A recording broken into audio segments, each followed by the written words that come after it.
Kapan lu tahu botak kan? Iya, botak. Tahu botak. Ini botak nih sebenarnya itu dia lagi mikirin apa sih sebenarnya? Kan si Udin kan udah mendapatkan wanita lah ya. Nah, menurut lu botak? Jadi banyak nih orang-orang Mas Hafid kan udah berkeluarga nih. Iya. Nah, minta tipsnya dong Mas Hafid. Nah, banyak orang yang bilang nikah dulu, mapan dulu baru nikah. Sebenarnya kalau kayak gitu sih tergantung persepsinya orang masing-masing. Dia mau mapan dulu ya silakan, baru nikah ya silakan. Apa lo nikah dulu langsung lo usaha bareng-bareng. Ketika lo udah nikah lo usaha bareng-bareng sampai mapan. Ya itu lebih bagus. Lebih bagus. Kenapa Mas Hafid? Ya karena apa? Ketika lo sudah menikmati bersama orang yang mau nemenin lo bener-bener dari nol ya, bener-bener dari nol. Akhirnya lo menempuh jalan yang begitu sulit sehingga lo memetik kesuksesan. Di situ berasa kenikmatannya. Begitu loh. Karena apa? Ketika lo mapan dulu, lo menikahi seorang perempuan, sedangkan seorang perempuan itu belum tentu tahu perjuangan lo itu dari nol itu seperti apa. Gitu. Berarti lebih baik nikah dulu baru melakukan prosesnya bareng-bareng ya Mas. Ya itu tergantung persepsi lain tapi lebih yang baik lain seperti gitu. itu ya Mas Hafid. Iya. Karena kita biar tahu karakternya dia itu seperti apa. Betul. Ya. Karena banyak memang benar sih, banyak yang udah mapan dan lain sebagainya, cuman dia belum mapan soal mental. Mapan dalam mental untuk dia takutnya jatuh bangun, namanya udah mapan nih, udah turun nih, misalkan tiba-tiba bangkrut, miskin gitu, dan pasangannya ditinggalkan begitu saja gitu kan. Mungkin di situ ya. Oke. Nah, gimana nih Mas Hafid nih terkait ini nih? Misalkan nih Mas Hafid, ada suatu pasangan yang mengedepankan egois, padahal yang kita tahu namanya hubungan itu kan pasti kan nggak boleh namanya egoisme ya. Ya kan. Nah, terus dan bahkan kita harus menjaga komitmen, komunikasi dan lain sebagainya, benar Mas Hafid ya. Nah, itu bagaimana Mas Hafid untuk menanggapi itu semua? Kalau egois ini, kalau gue bilang sih macam-macam sih ya. Egoisnya ini yang lo pertanyakan itu. Ada egois apa aja deh? Egois apa yang aja? Mas Hafid tahu lah gitu. Mungkin kalau egois sekedar tuntutan ya. Ya mungkin ini manusiawinya perempuan ya kan, sifat alaminya perempuan banyak menuntut itu, kalau bisa bilang ya hal yang wajar gitu loh. Ya karena yang bikin nggak wajarnya itu dia itu menuntut di luar batas kemampuannya laki-laki. Gitu loh. Iya. Dia udah tahu laki-laki itu nggak bisa melakukan, nggak mampu melakukan sesuatu yang di luar kemampuannya dia. Tapi wanita itu terus menuntut, kan mustahil. Mustahil juga begitu sih. Loh. Dan gue juga mustahil. Dan gue juga mustahil. Bikin candi gitu gak bisa. Lu kira gue apa? Gokong gue. Ya kan gak mungkin. Ya sih, benar juga sih. Makanya kan ya cobalah. Kalau buat yang lainnya ya kan ya, saran dari gue kalau mau umpamanya lo mau nikah, kalau mau cari pasangan, ya coba deh lo cari pasangan yang sepadan gitu, yang benar-benar sepadan pemikirannya sama lo gitu loh. Walaupun ntar nantinya ada masalah, ketika lo udah berumah tangga, lo bisa menyelesaikannya secara kepala dingin, secara benar-benar kekeluargaan lo gitu loh.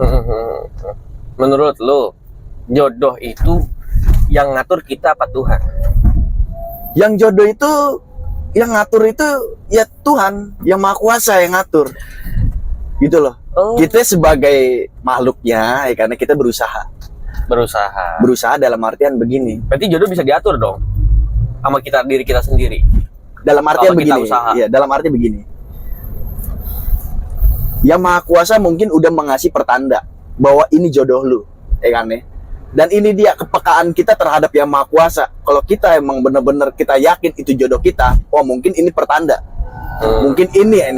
Mungkin ini Allah udah ngasih jodoh gue, ini dia orangnya nih. Ya kan? Nah, selanjutnya dari diri kita. Mungkin ini suatu pertanda. Ya kan ya? Kalau udah dikasih tanda, gimana reaksi kita, apa yang kita lakuin buat ngedeketin tuh orang. Berarti jodoh itu bisa kita yang atur berarti ya? Bukan kita yang atur, tapi kita kejar. Iya, karena berusaha itu. Iya. Makanya kita bisa ngatur jodoh kita tuh siapa. Bener gak sih? Beda ngatur. Gini loh, segala Bukan sesuatu. ngatur, lebih tepatnya memilih. Memilih. Ya, memilih loh maksudnya. Baru kita atur prosesnya bagaimana. Nah, kita ini mengatur proses. Menurut lo, jatuh cinta, lu kan udah pasti udah nikah.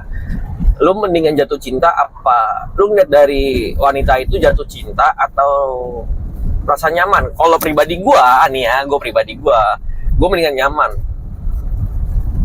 daripada gue jatuh cinta. Jatuh cinta kan sakit bro, kayak kan ada yang bilang sayang, ada yang bilang ini, tapi gue lebih ke nyaman. Kalau menurut lu apa? Kenyamanan itu kan adalah sesuatu yang mungkin menurut orang ketika ada hal yang melekat di dia itu, kayaknya gue udah terbiasa nih dengan hal ini, makanya dia merasa nyaman gitu loh. Beda dengan jatuh cinta. Ketika seseorang jatuh cinta, dia ini memainkan hati, memainkan perasaan. Sedangkan rasa nyaman, ini dia itu memainkan pikiran. Jadi ketika lo mau merasa nyaman dalam jatuh cinta itu, lo harus memainkan dua perasaan lo, hati dan pikiran lo. Makanya ketika lo jatuh cinta harus sinkron, benar. Misalkan nih, tanggapan lu tahu botak kan? Iya, botak. Tahu botak. Ini botak nih sebenarnya itu dia lagi mikirin apa sih sebetulnya? Kan si Udin kan udah mendapatkan wanita lah ya. Nah, menurut lu botak ini kenapa sih? Ya mungkin kalau gue bilang ya, si botak itu karena faktor keluarganya yang pertama. Oh gitu. Ya kan ya. Jadi seakan-akan gimana ya, dia bisa berbicara keluar ataupun dalam artian dia cerita ke teman-temannya soal yang keluar jalur dari pemikiran dia gitu loh. Oh gitu, berarti dia punya sesuatu yang tersembunyi gitu dalam pikiran dia. Dalam pikiran dia gitu. gitu. Oh, dia kayak Albert Einstein. Ya. Di rumahnya dia menciptakan sesuatu. Oh gitu, ya. I know. Makanya dia dijuluki sebagai core of the core ya. Oke. Lord of the Lord. Oh, Lord of the Lord juga Lord ya of the ternyata Lord ya. juga. Gila dia emang ya, botak itu emang. Itu bahaya itu. Banyak sih yang suka sama botak karena dia tuh sosok yang dingin. Sebenarnya dia nggak dingin. Bukan nggak dingin. Lebih tepatnya apa? Anget-anget tai kucing. Dia anget-anget tai kucing. Bener sekali saudara. Bener.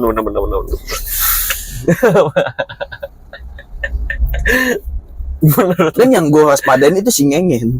Kenapa itu? Yang gue waspadain si Ngengen. Kenapa? Berbahaya ketika nanti dia berumah tangga. Ngengen Udin nih. Ngengen Udin. Si Ngengen Udin itu.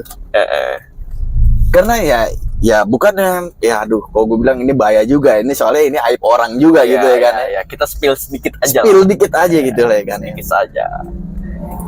Karena ya seperti yang kita tahu ya kan, masa lalu dia, masa kelamnya dia itu seperti apa. Oh, gitu. dia mempunyai masa kelamnya. Masa kelamnya itu bukan kelam lagi. Apa itu? Saking kelamnya butek kayak air cendol. Oh iya. Itu bahaya. Iya. Kenapa tuh si Ngengen? Ya mungkin kalau gue bilang ya pikirannya dia ini, kalau gue bilang ya melebihi dari, kalau gue bilang dia kecilnya aja pikirannya udah dewasa, apalagi dewasa. Apalagi udah dewasanya. Gitu loh. Pikirannya dia aja waktu kecil aja udah dewasa. Apalagi pas dewasanya kan. Oh iya. Wah, ini sangat benar-benar. Wah, mungkin nanti next time gua harus podcastin si Udin ya terkait ini ya. Oke, ini menjadi referensi ya, nanti gua bakal. Tapi satu nih pesan gue nih sama lo ya, pesan gue. Apa? Jangan lo ceritain ini taunya dari gue gitu loh. Oke. Ya seolah-olah lo ngomong sama dia gitu aja. Oke, siap. Ngerti. Oke. Ya, oke. Jadi gue pengen ada kutipan nih dari lu nih.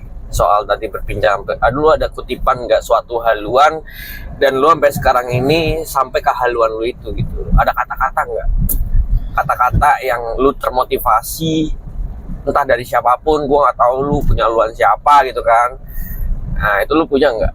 Hanya ada satu kalimat pendek dari gue. Kalimat apa kalimat? Kalimat pendek dari Kalimat gue. pendek. Kata-kata pendek dari gue. Apa tuh? Jadilah orang serealistis mungkin. Udah gitu aja. Oke, jadi orang serealistis mungkin. Oke, buat teman-teman nih harus realistis, jangan apatis. Oke ya. Sampai bertemu kembali di podcast selanjutnya, yaitu nanti kita akan mempodcastkan si Udin Gengen.